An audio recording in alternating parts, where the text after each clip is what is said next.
I would say this episode is a mixed bag because there are things I definitely liked about it, but there were also a lot of things I didn't like about the episode. I have a whole list of things I liked and didn't like, and I hope to get to each one.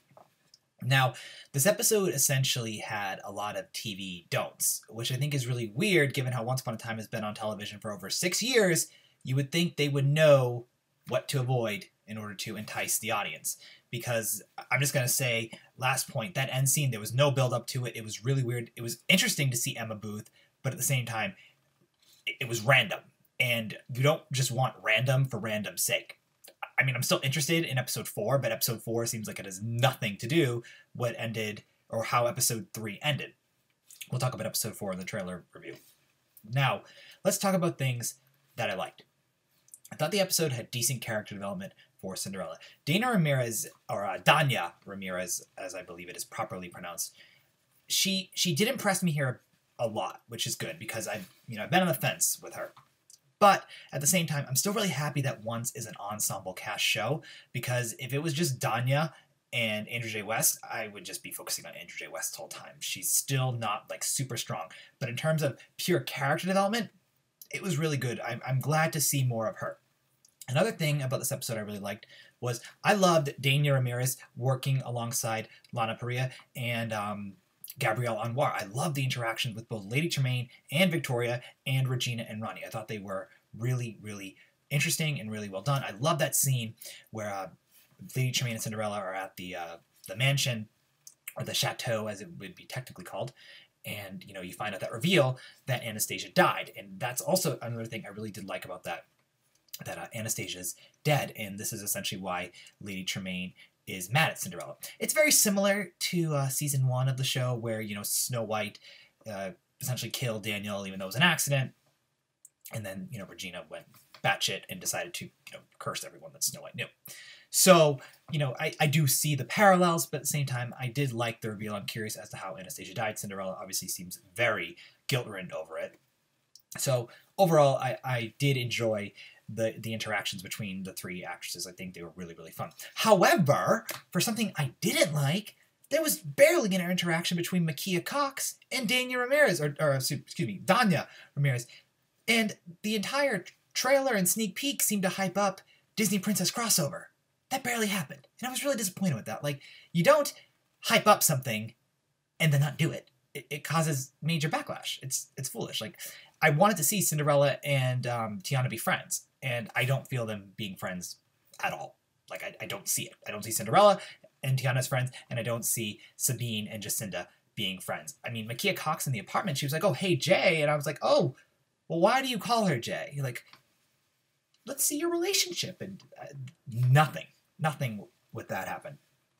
Now, another thing that I didn't like about the episode was scenes dragged on for a long time. That's a major TV don't. You don't want your scenes to drag, and you essentially want them to be. You want the characters to be in there. You want to quickly establish why they are where they are, have whatever dialogue, and then get them out and jump to the next scene. The dialogue was so boring, especially the scenes in the mine with Lucy and Henry, and even the scene where Jacinda had to burn the petitions. I was like, this is just really, really boring, and I'm not a fan. I mean, and even the scenes were very stereotypical network television writing. So I have to say, overall, on the creative side, it wasn't super engaging. There was in the Enchanted Forest flashback with Lady Tremaine cursing Cinderella, or not cursing, blackmailing Cinderella into taking Henry's heart. I'm like, I've seen this before a million times. And then in, excuse me, in Hyperion Heights, where Jacinda is, burning the petitions, you see that again. I don't know. I don't see Cinderella / Jacinda really being a hero. I do see Andrew J. West being the hero, but I'm still having an issue with Jacinda. But overall, I really did feel that the scenes dragged to a point that I was like, the dialogue is too much. We need to make it quite a bit faster, and the action is very lackluster. And I don't watch Once Upon a Time for its action, but I don't watch it to be bored, because the show always at least has me thinking, and I was kind of bored overall here. 2 more things I didn't like about the episode. I have one extra thing I did really like that I'll talk about at the end. I have to say, the dresses are horrible. that look so bad. I really expected Cinderella.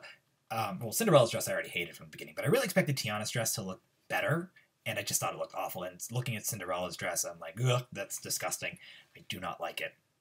And then I really think Alice should have had a cameo because I'm kind of forgetting about Alice. I know she's in the trailer. Again, we'll talk about the trailer with Alice and whatnot, but it's good to at least sprinkle your characters. I mean, I understand why Drusilla wasn't here, but I think Alice should have had some type of cameo. And then the Rogers and Weaver plot was very boring as well. And I already mentioned it, but the last thing I really didn't like was how that end scene occurred because there was no build-up. Like, that would have been interesting if we saw Emma Booth in the Enchanted Forest with Lady Tremaine and then see them at the end. But because it was just so random, I didn't like it.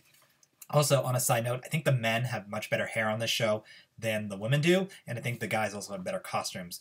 It's just, it's really weird the way the costumes have completely flipped and the hair is flipped because I just think even Regina's hair looked horrible. Her costume was probably the best. I actually really did like how Tiana had like a dark green and Cinderella had blue and Regina had red, so I like the color palette, but I think their outfits and their hair is horrendous.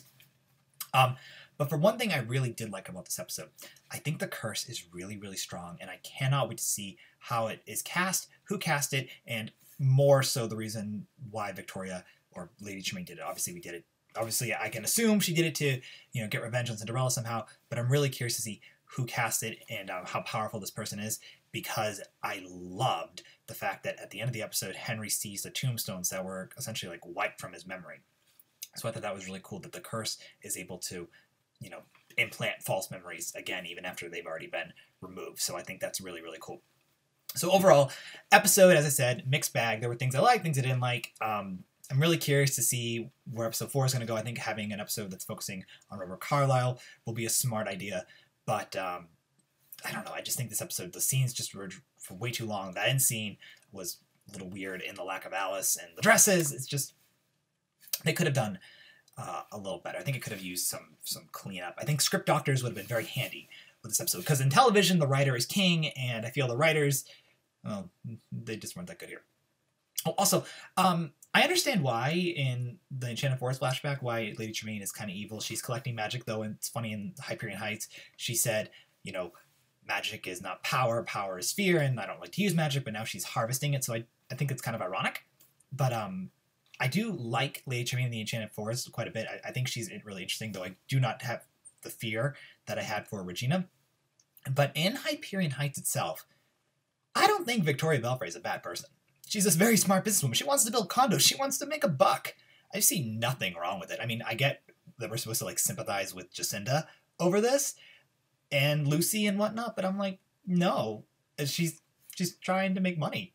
What's wrong with making money? I think she's very smart. She runs multiple companies. I mean, she needs to crush people. She's a corporate tycoon. There's nothing evil about that. She just wants her money. But obviously, because we know she's evil, we have to assume what she's doing is for evil purposes. But again, I don't think Victoria is evil at all. I need to see her actually do something a little bit more evil with either trying to sacrifice someone to resurrect Anastasia, or a little bit more interaction with Emma Booth, which hopefully we'll get in probably episode 5, I'd guess.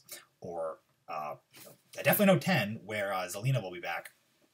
But anyway, let's just see when Victoria will get to show her true colors as the evil stepmother. So anyway, those are my thoughts on the episode. Share yours in the comments below. Thank you so much for tuning in, and I'll get a trailer review out very soon. All right, guys. Bye.